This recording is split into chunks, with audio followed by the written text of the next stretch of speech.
بسم اللہ الرحمن الرحیم۔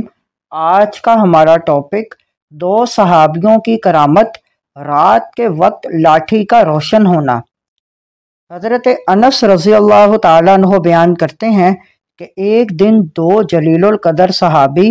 حضرت اسید بن خضیر رضی اللہ تعالیٰ عنہ اور حضرت عباد بن بشر رضی اللہ تعالیٰ عنہ نبی کریم صلی اللہ علیہ وسلم کی خدمت میں بیٹھے ہوئے اپنے کسی اہم معاملہ میں گفتگو کر رہے تھے، اور وہ گفتگو اتنی طویل ہو گئی تھی کہ اس کا سلسلہ 1 ساعت یعنی بڑی رات گئے تک جاری رہا، جبکہ وہ رات بھی نہایت تاریک تھی۔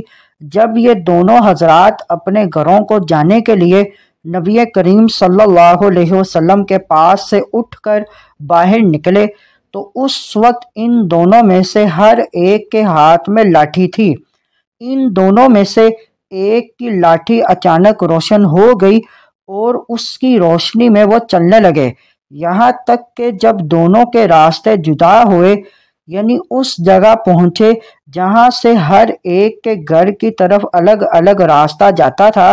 تو دوسرے کی لاٹھی بھی روشن ہو گئی،